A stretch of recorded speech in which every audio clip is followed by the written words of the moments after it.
Hi guys, good morning. Welcome to watching my video. Turuan po ko kayo kung paano gumamit ng valve tester. Ito po yun, no? For example, may mga accessories kayo nga nawala tulad ng ilaw, headlight, park light, signal light, lahat, etc. Or busina o ayaw mag-charge. Punta kayo sa fuse box. Ito yung gagamitin nyo, yung valve tester. Ganyan lang guys. Ang kabila niyan, pag basti dyan, hindi ilaw yan. Pag umilaw ng kabilaan, ibig sabihin, okay yan.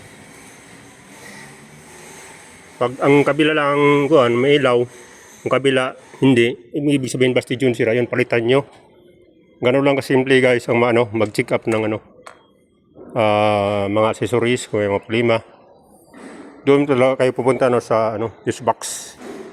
Bago sa mga switches, mga ano lang po guys. Thanks for watching my video.